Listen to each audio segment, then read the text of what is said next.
This. Okay, we are being recorded. Happy Wednesday. Today's focus is going to be consistency, energy, and something that I need to work on almost most of all, patience. Patience comes in the line with boundaries and also really far in the line with our health journey. So I'm going to save patience for last, specifically for a purpose. So we just end on a nice calm note. But I'm going to start with consistency, because when it comes to business, when it comes to results in your journey, when it comes to just in your household, in your life, consistency really is truly powerful. In fact, we are all very consistent. It's just if we are not at the moment at the results that we want, we are not consistent in the things that will get us what we're looking to achieve. So it's just that we have the skill of consistency. We're just consistent in the wrong areas. And so that's kind of the one big encouraging thing, besides it being powerful, is the fact that it's a skill. We can learn it. It's not something you're born with. So you're not going to just wake up and be consistent and perfect at everything. And so that is something to just kind of remind yourself.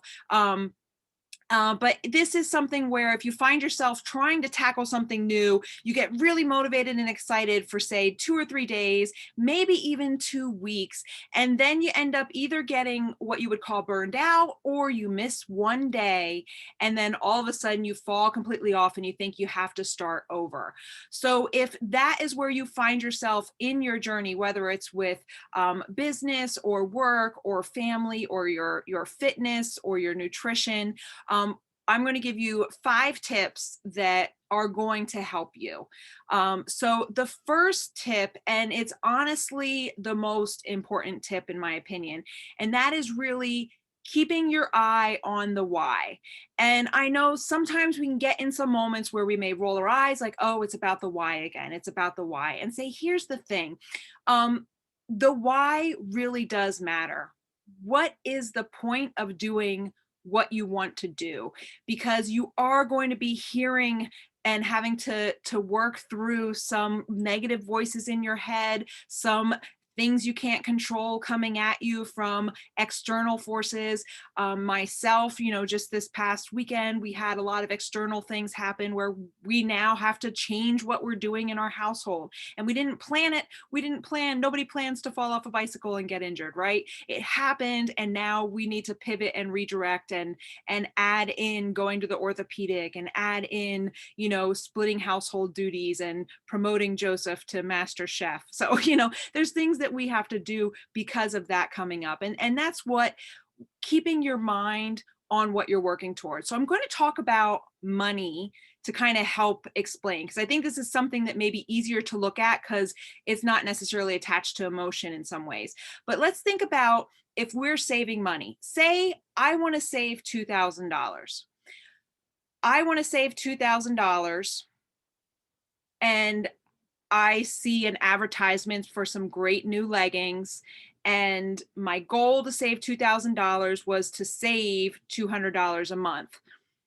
So now I see these leggings and this whole outfit, and it's like $299, but it's on sale for $175.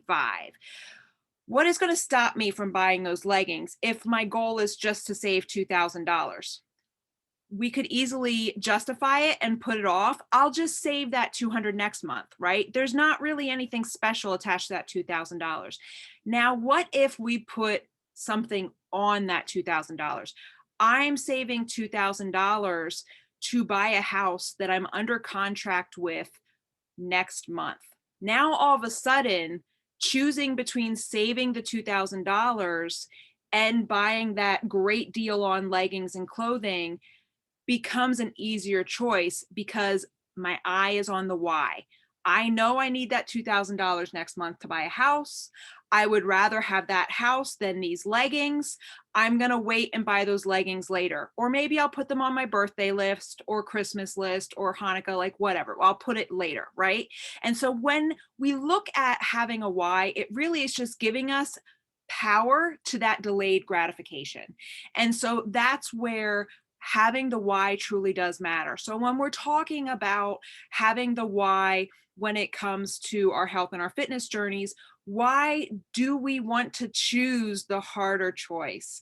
And getting that vision of the energy we're going to feel, how we're going to be on our trip or our vacation, how we're going to enjoy our time with our family, our friends. Like when we really think about the future version of ourselves that will be here because of the time we're investing in our health and our food, that's where it really gets the power. So connecting it to. So I really, really urge you to keep your eye on the why, figure out what that is that you want.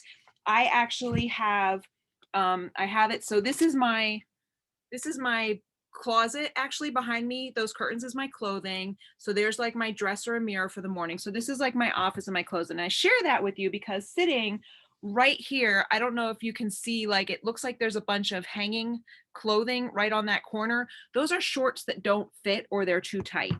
And that they're shorts that I want to wear in summer and do. My dream is to do a 5K race in those shorts. So having it right in front of me when I'm getting dressed is kind of helping me in the morning give focus. Having my To Be Mindset tracker on the counter in the kitchen helps me keep focus that I'm going to have to hold accountable and write down what I'm eating when I go in the kitchen. And so those are some ways. Right at my light switch, if you can see those like honeycomb with like pink and green on it, that's my vision. That's pictures of the energy that I want, the family time that I want, how I want to feel, how fast I want to be, how I want to be peaceful and focused. Those are reminders that I take moments every morning to pause and look at. And so having a focus set for myself is what will help you be consistent, in the sense that I know why I'm going to now choose the hard thing. Um, the second, the second tip to help you with being consistent is picking your battle. Now, I didn't say battles, plural. I said battle. So pick one big thing to tackle being consistent at. Very highly recommended. So, for example, if you want to quit smoking, and you also have a sugar addiction, you should not quit smoking and sugar at the same time. You're really going to set yourself up to fail, and understand that both take time and focus. And so instead of trying to do everything at once, pick that one thing. I love Zig Ziglar's quote that, and I keep it right here next to me on my board. So I read it daily because it's something that's really tripped me up a lot in my life. And he says, the greatest of all mistakes is to do nothing because you only think you can do a little. And that's where trying to achieve everything and not holding it is where you're kind of robbing yourself of what you could do if those little things add up. I think one of the biggest things that trip us up is that we overestimate what we can do in a month, right? I'm going to lose 40 pounds in 1 month, and then we don't do it and we quit. But then we underestimate what we could truly do in a year, or what we could truly do with what's left in the next 6.5 months. What can you achieve? You can very much achieve a lot between now and December. In fact, most of what people achieve in 1 year happens in the last 2 months of the year, which is mind-boggling to me. But it's so true, and I can see it in my life. And if I look back at my trackers, we get really excited the first month of the year. It's a new year. And then all of a sudden life comes in and starts telling us our old stories, and we get into a flow. And then summer comes and the dog days of summer and relaxing. And we think we have so much time. We've got so much time. And then all of a sudden October hits and we're like, oh my gosh, I wanted to change the world by December 31st. I got to get going.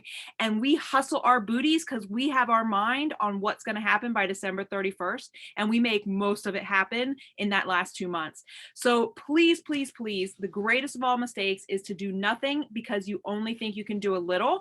And this is where you're going to pick your battle. Last week, a lot of us were talking about our battle we were going to pick, and that was water. And so we just do that. We pick water and we tackle our water. And then as we get our water in, we start adding things like 2 cups of veggies by 2 p.m., or we start adding in a 20-minute workout or a 10-minute walk. Start adding things in once we knock it down.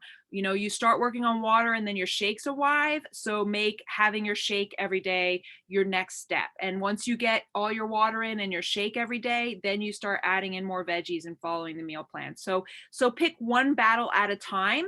And when you feel like super fantastic, you can keep moving forward, and do something extra. So I wanted to share this picture really quick in case you're not on my Instagram. You're not a machine. There are some days that your best is going to look like a rock star doing all the dishes, cooking, eating, working out, having all your water in, having all the phone calls, all the messages, all the invitations, rocking your work. You feel like a rock star, right? And then there are some days your best is, I got my water done today, or I got my shake done today. And that is what my best is today. And that is okay. Your best looks different every day. But here's the thing, there's a baseline average that's higher than your lowest day.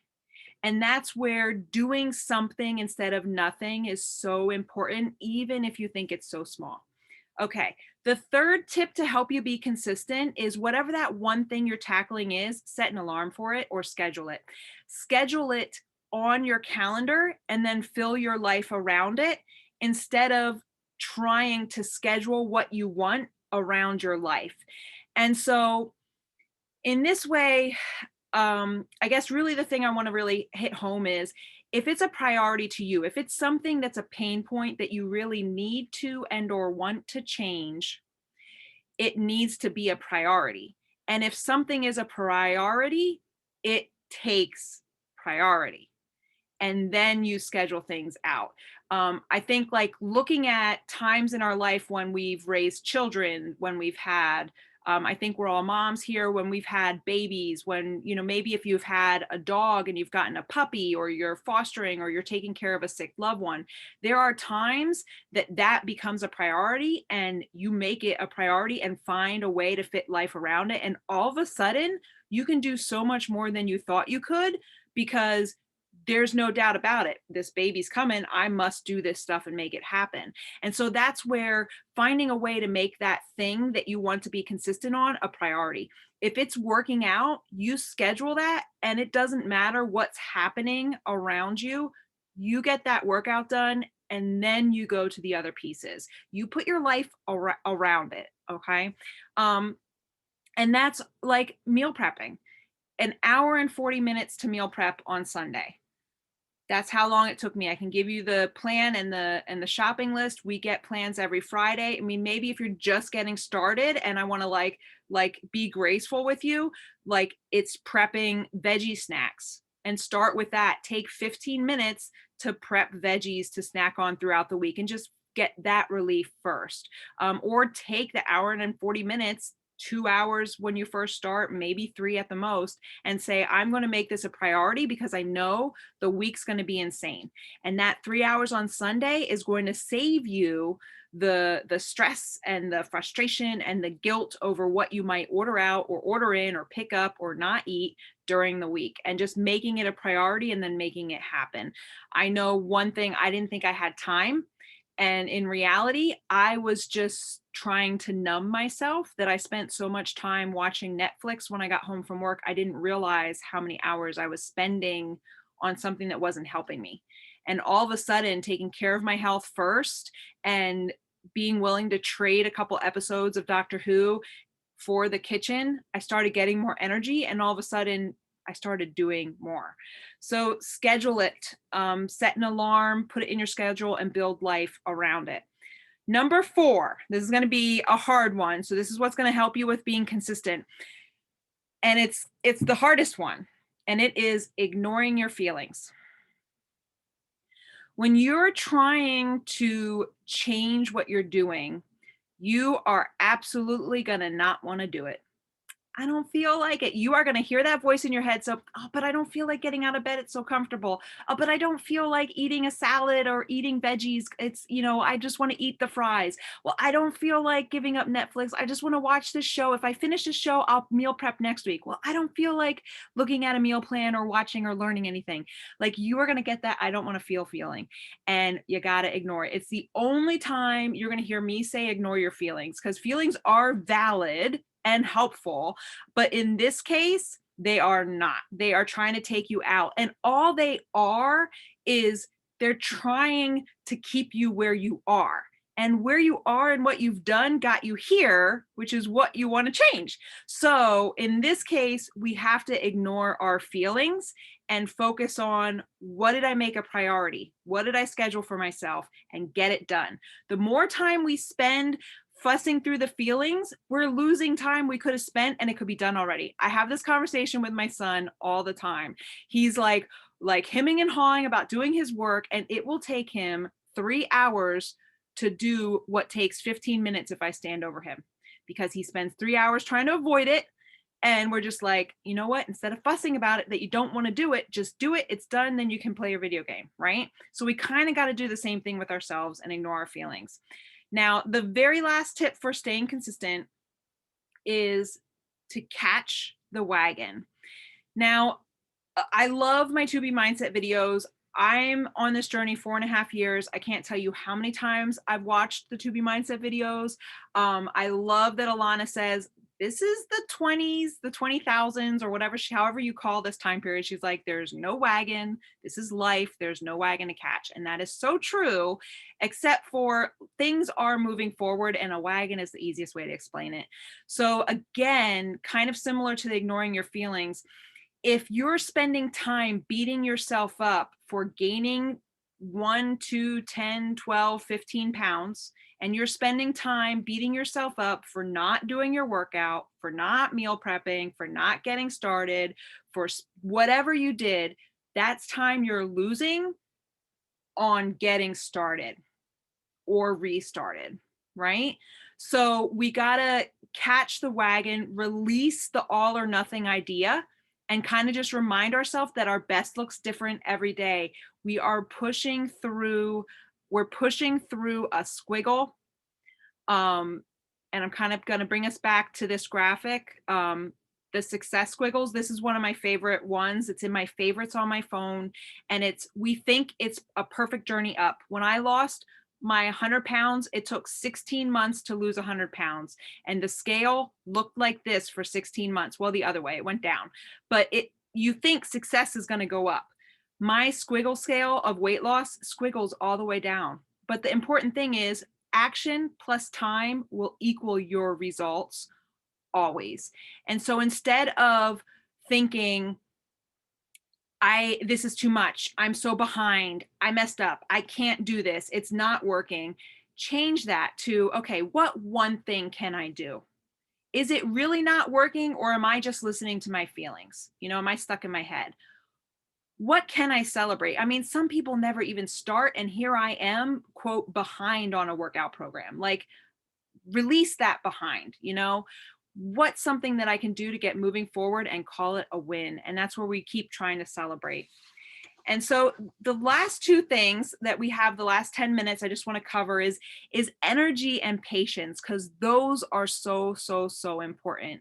And I think that's one of the things that you are here. And one of the biggest contributors to having energy is your lifestyle and your health choices.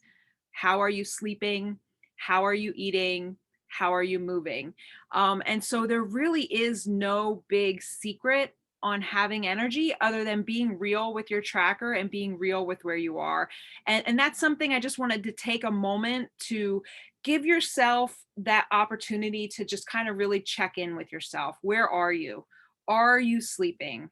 Are you kind of like, for me, I talk about numbing because that's something that I've lived a lot. My go-to personally, when I'm feeling that stressed or overwhelmed feeling, is to zone out and unplug. And I don't know about you, but as much as I laugh and have fun watching Netflix or TV, and like, God, I feel bad for how I'm ripping on Netflix, but there's a lot of good stuff on there too. And there, you should have some fun watching some movies. Like, I'm not saying never do it. I'm just saying in excess, it's dangerous because you're really hiding from something. So like when I'm sitting down and I'm watching 7 hours of Netflix straight, and I'm realizing it's something I'm doing 3 or 4 days in a row, I'm really hiding from something that should be addressed. And so that's a warning sign for me. And so that's kind of why I talk about it and lean to it. I've never left watching Netflix all day feeling energized and excited. I get excited when I try something new or learn something new. I get energized and excited when I lean in. And by leaning in, I mean like taking on a program and crossing off that I did a day, by tracking my food, even if I had a yellow container full of chocolate chips, because we could go through my tracker right now. And in the last month, I've tracked a yellow container of dark chocolate chips. Like I've done it, like I've had it, but I'm honest with what I put in there so I can look through it. And then I get excited because if I didn't do that, I wonder what my results would be next month if I did this instead. And then we can actually look at the data and move forward. So when it comes to energy, that really the secret is being honest about our lifestyle. Are we trying to cram in too much? And then that's where we can kind of ask ourselves, am I making everybody else's priorities dictate what I'm doing instead of making my priority and fitting life around it? I think like there's no greater epiphany of what's going on in your life except for when something happens. Um, we're not really talking about it publicly, but I did share in our private group that my husband had a really bad bicycle accident Saturday, and that very quickly canceling graduation party plans, canceling events that I was going to go to, canceling stuff that was going to happen, canceling meetings. Like canceling stuff was so easy when it was like, we're going to the emergency room right now, he has fractured ribs, we got to put stuff on hold. That's really easy to do when an emergency happens.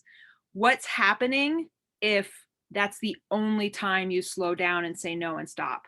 And that's a warning sign. And that was kind of like a really big warning sign for me on the weekend when I was like, it was okay to rearrange my whole life instantly, but how much am I controlling on a regular basis? How much am I letting in and letting everyone else control me? And so where do I need to draw some boundaries and lines and really look at that? Now I have 4 tips for patience. And like I said, this is one of my favorite ones because this is something that I think when you have a big weight loss goal, or when you have something that you really, really want really bad, this patience comes into play. And so there's good news and bad news when it comes to patience. The good news and bad news is that it is a skill. You get to learn it. And guess what? The only way you learn a skill is by going through it. So for example, if you want to learn to be patient in a traffic jam, you're going to have to sit in a traffic jam, right? And so addressing patience in our lives and being able to work through being patient and get through that struggle is we're going to have to actually do some things that catch ourselves when we feel impatient. And so understanding that it's a skill and understanding where the lack of patience comes from first, really quickly, is think about how instantly everything happens. You plug in the computer at work and all of a sudden you are sending fax documents 20 states away to clear a loan. You're paying your bills with the click of bill pay on your app. You're ordering food through Dash and whatever, like things are so instant. And that's even like after the microwave, cooking our meals and driving wherever we want to go instead of horse and buggy or walking, right? So it's that society teaching us how everything is fast and now. And what happens when we feel impatient is we're kind of we're wanting the future immediately, and then we're getting aggravated that it's not here. And so that really raises our blood pressure, our heart starts pounding, we kind of get really tense and tight in our muscles and in our body, and we get angry and frustrated, and then we just want to throw it all out, right? Am I the only one that's felt that way? Probably not, right? And so being aware of how our body is and understanding that that impatient feeling is a combination of struggling with a lack of control, because we can't reach into the future and grab it now. I can't wake up today a size 10 and be a size 2 in a grab. It's not going to happen. You know, I didn't go from a size 26, 28 to a size 10 overnight. It didn't happen overnight. Can't just grab it. And so it's struggling with lack of control. I can't control it. And struggling with perfectionism of, well, I want everything the way I want it immediately right now and perfect. And so those are, knowing those two things that we're working on is helpful to know. We need to work on our lack of control and work on perfectionism. So the first thing that we can do is appreciate the feeling of time. And so I want to do a really quick exercise with you to kind of show you that. And then I encourage you to try this later on. So the first thing is feeling the now. So I am going to do a timer for 10 seconds. And for 10 seconds, you're just going to breathe fast. Don't like pass yourself out or anything like that, please. But for 10 seconds, when I say start, we're going to just breathe. We're going to breathe fast for 10 seconds.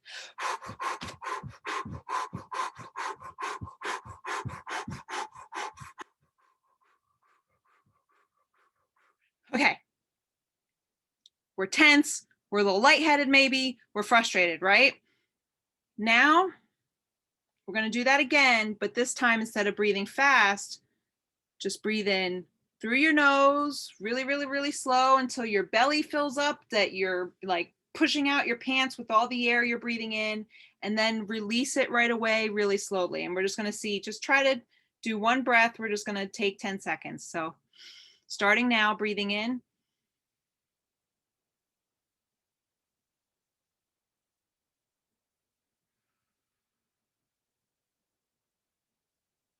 And we're at 10 seconds. So which 10 seconds felt better? The slower, the being calm. And even just after feeling that hype fast and now letting go and breathing slowly, it just feels so much better.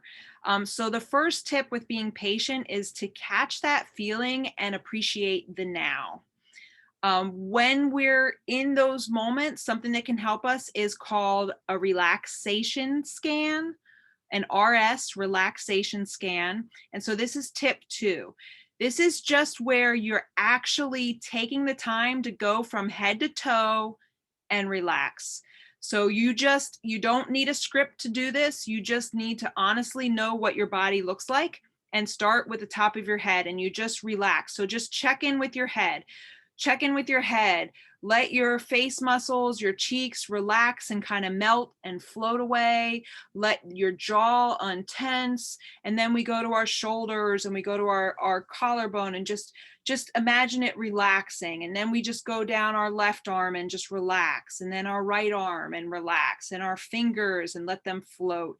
And just get that melting, floating feeling and just start from the top of your head down to your toes. And that relaxation scan is helping you tune into your body to help it slow down and calm down. When you're feeling impatient and stressed, that is you getting stuck in your head. And so being able to give yourself a task of going through your body and relaxing it is going to help it let go. The third thing, the third tip is grounding yourself.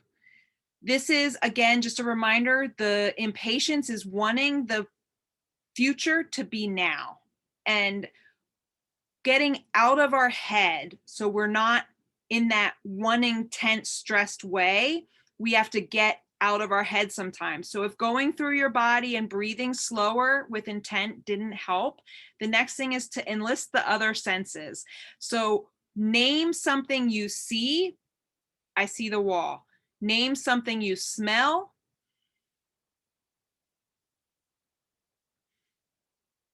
I smell my mint deodorant. Name something that you taste. I taste my saliva. Go through the senses or identify something else. Maybe find a cat or a loved one or a dog or something. Like, get out of your head into something else to kind of stop harping on that thing you want now. Because every moment you're stressing yourself and being impatient over that thing you want now is making it take longer to get here. And then the fourth and final tip is asking yourself if you can control it. What am I being impatient about? Can I control it? If yes, then instead of stopping right there, take the action, do it. Chances are you can't control it, in which case, let it go and enjoy where you are. The only two things that we can truly control in our life is how we react and what we perceive, how we perceive, and just kind of assuming the good, assuming the good. I like to tell the story, if you've ever been driving and someone cuts you off and you get really upset and you hit your steering wheel, maybe you flip them off, maybe you shout, you yell, you get really angry. And some other times someone flips you off and you slow down and you wave like, oh, I hope they're okay, and someone's not in the hospital that they're rushing to see, and you give them a lot of grace. That's the same scenario. Someone just cut you off, but how you perceived it gave it a different levity. It gave it a different light. And that's all about you controlling. Do you perceive someone cutting you off as setting you back and taking away your time and making you late and frustrating you? Or do you perceive someone as cutting you off as, I hope they don't have an emergency or they're not lost, that has some kind of great issue? And so my hope is that you can see how on your health journey, when building a business, when raising a family, when at work, you can control where you're consistent, what your energy is, and how you react and respond, and learn that skill of patience, because everything that we want is possible. It just takes action and time to get to that result. And that's where I'm glad that you're here and you're leaning in and showing up, because it's taking action in the correct direction that will get you there faster.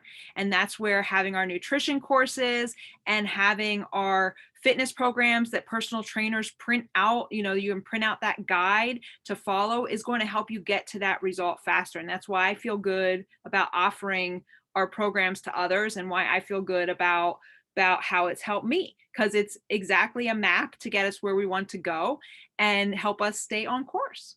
So those are the tips that I had for you this week. I don't know, is there any questions with anything I shared? Is there anything you'd like to celebrate or ask on? I know I'm going to kind of put Kathy on the spot. She was going to put her water by the coffee maker and work on her water. How'd you do with water last week, Kathy? I did okay with that. I didn't do as good as I liked. As the week kind of progressed on, I kind of started to slack off with that a little bit. Can you identify like what might have distracted you or pulled you away? Like just my own inconsistencies with my life. Like sometimes sometimes I didn't make the coffee in the morning, or I don't know, just don't get me wrong. I mean, I actually started doing it on the app, and then I stopped. I stopped doing that. So I don't know. I figured I would just pick it back up and try again until I get it. So, but yeah, I think I'm just inconsistent. So, every day, if I made my own coffee, that would maybe work. But then sometimes I don't. Like I said, I don't make my coffee. So, but I mean, I am drinking more water. I'm not tracking, but I'm reaching for water more often. And that is the goal. And so now we build on that. And so maybe it's not keeping the glass by the coffee maker, but maybe starting a habit of setting a glass out every night that you see it when you come downstairs. Yeah. To try to help you. Yeah. So that means you made progress since last week. You got some done. Absolutely, yeah, definitely. Awesome. Definitely. Hey, I do have a quick question for you. So this is like something that I've just taken notice to, but what do you do, or what kind of snacks are out there? I think I even may have posted that in the group, but like like, is there any kind of like go-to snacks out there that kind of get you out of trouble? Because, like I sat there, like, you drive through a town and all you smell is like McDonald's or Burger King and all this other stuff. And like, as much as you want to go eat like, carrots and veggies, you really just want, at some point, you just want to have something warm that tastes good. And I just don't know if there's like a list of snacks that are on the healthy side for those moments. Absolutely. I'll find some things. And again, the answer to that question will kind of depend. So like you're thinking, so it's like a warm and savory is the craving you're trying to meet? Yeah, something that, because cold isn't cutting it for me. I mean, I go to the grocery store and I've noticed that I've got a lot more fruits and veggies going in. Okay. And I did make a copy of like your pineapple thing, and I went and I bought some of the ingredients for it. So, I mean, getting there. But what's one of the biggest things I have a problem with is like, I just I want something warm. And like today, like when I came home from work, like I found myself like I wanted something. I guess maybe I smelled something coming home, got my my senses going, got me hungry because I didn't eat since like maybe like 1. And then I went to look for something warm that I could heat up real quick, and I didn't find anything. So instead, I went and I grabbed a cookie. So, and that's where I get in trouble, because I know what my body wants, but I don't know how to The game. satisfy it. Yeah. Okay. So I can definitely, that's helpful. And then I'll also include, because some people crave salty or crunchy. And so I'll share some of those. We'll start a little thread to share some ideas. I have some ideas for you. One of them also is there are actually some brownies and balls that you can make out of Shakeology that you could do warm. And since it's made out of Shakeology, it's just extra vitamins. So you can feel guilt-free about it. Okay. So I'll share the savor. We'll start a list. We'll start a go-to list. I love it. How about you, Christine? I was doing really super good on my tracking and consistency on everything, and went away a couple weeks ago and have kind of fallen off on my tracking. I'm mentally tracking everything, but I find that I really want to put it in my app because I want to look at the results. I want to have that accountability. And you skip a day, you skip 2, you skip 3, and then you're like, did I really? Oh, I don't remember if I had that. And I'm like, I need to get back on that wagon. I am fantastic with my water. Like I will have, I'm a creature of habit at this point now, where 32 ounces is done first thing in the morning by the time my workout is done, like that, and I've set those kind of benchmarks for myself that, like, at minimum, I'm doing half of my body weight in water. And I've really made sure that, by the end of my workout, I have to have my first 32 done. Then by lunchtime, I have to have my second 32 done. If I do not have my water done, all of my, 100 and some odd ounces done by the end of the day, I stay up. And that's kind of a punishment because I like to go to bed at 9:30 or 10. So if I will stay up and drink my water, that also means someone's getting up during the night. So it's kind of like one of those things where, like, nope, you did it to yourself. You have to drink your water. Mm-hmm. So I've gotten better at that so that I'm not, staying up too many nights a week. But the tracking, and really, I think I mentioned to you that we're getting a new puppy. So now we'll have 2 dogs, a cat, partridge in a pear tree, whatever. And I'm trying to figure out what's the next right program. Like I would love to jump in and do 80-day obsession again, but I know that I'm gonna end up, it's not gonna work out, right? Because it's such a huge commitment. So I have to, get on track with what's gonna be the next program. So okay. So there's kind of 3 things there I want to hit on really quick. Yeah. So the first thing is, Christine, can you help me just reassure Kathy? Do you remember when it was hard to get your water in? Yes. 100%. It does. 100%. Yes. And now And I've it's always like me, it's liked like, water.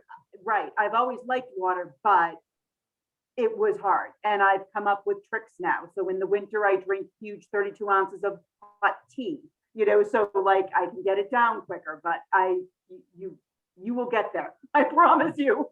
right. But I was like, because I even myself, like when I started, I Yeah. had a timer, I had rubber bands, I Yep. had sticky notes, Yeah. like, and now it's like, oh, a gallon's easy. A gallon half is most days. Yep. Like, so it Mhm. really, really does. I Mhm. promise it gets easier. So then the Yeah. second thing, like I love the honesty in it. And the biggest thing with the tracking, whenever we stop doing something, is just to rip off the Band-Aid and start from today. Even if it's Mhm. not perfect, you're never going to necessarily go back and fix those 3 weeks that aren't tracked. Right. I will be honest, my tracker has some of those same gaps. And sometimes the scale goes up when I get back on, and sometimes it really doesn't. It just depends on. But Right. the best thing that you can do is if you find yourself that you stop doing something, just pick up imperfectly and start it again. And so it sounds Well, like and that's the kind of- thing is that I am tracking, like I am weighing myself every single morning. So I am seeing that whether it's going up or it's going down, Mhm. but it's not physically writing it down or typing it in.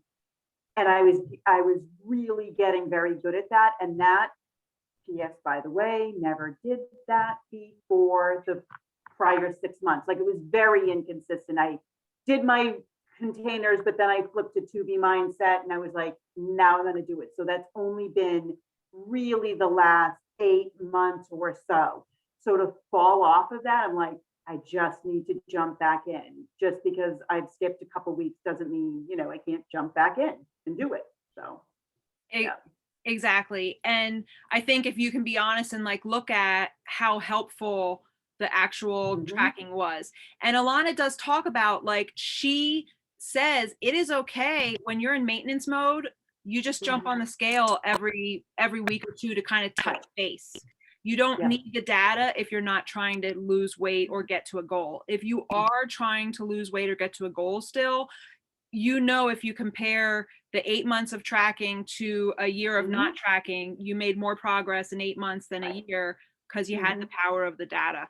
So yeah, just rip it off and starting tonight. Not that you have to track the whole day, but just from this moment forward, you start tracking. The picking the program part, I love how, and I shared this last week, so I didn't have a recording last week, so I love that you asked, so I'm going to just add this to our recording, is if you go to Beachbody On Demand, you can click on the filters.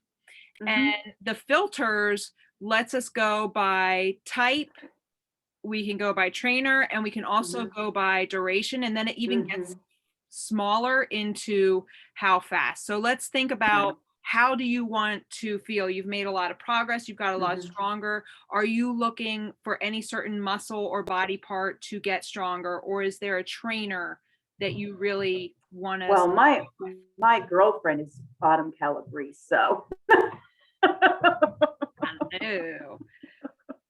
I know she is. I'm actually having some fun. I mean, I actually love them all, but yeah. So puppy training and summer. So we look at what changed, and I think your travel for summer is mostly done. Yeah. Right. Yeah. So if we look at the commitment of a program, we look at 31 to 60 days. Sound feasible since you're not really like having another trip coming up. So if we click on autumn and we click on 31 to 60 days, and then I should also include the 30-day programs too. This is where we are with autumn. Yeah. Yeah. How do I do this? So we have, I think the only one you probably didn't do was hammer and chisel, which that is a little more of like ADD obsession. It is a little more longer. Right. So I think if we want to stick to autumn, we might be looking at 21-day fix, one of the versions of 21-day fix. In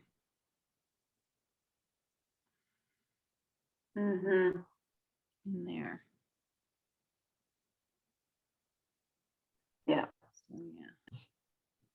So when's the last time that you did a 21-day fix? Probably a couple programs back. When I did- did MBF too twice. I went through that twice. I've done Jericho several times. Mhm. Yeah.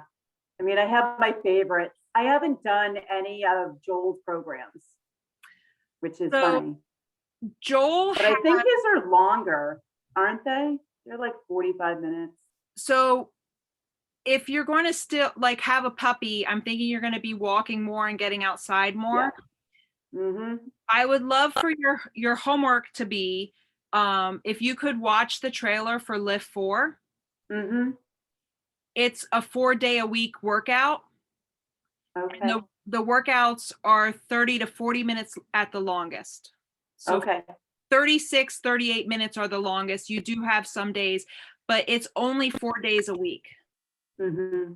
So I would say, why don't you look at the trailer for Lift 4 Okay.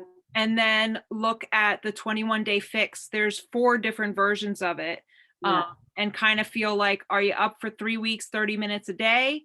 Or do you want to do Lift 4 is just 4 days a week, 2 days on, a rest day, 2 days on, and then a rest weekend. And it's meant Yeah. like you're gonna feel progress. There's weightlifting, there's core moves in every one, so it's gonna Mhm. help you. But I think with Yeah. puppy and activity and walking, it might be a summer Right. solution. Yep. So That sounds good. message me what you think after you watch Lift 4. Yeah. And then based on what you say, we can kind of go from there. And Jericho's in it. Wait, no, I'm lying to you. That's Quarter Force. Right. I didn't think she was. I'm like, my wait, other that's not girlfriend. Jericho. But let's do that for the homework. And then I thank y'all for your extra time. I'm gonna stop the Thank you. recording. And then say something offline that you only know if you're here and you join us.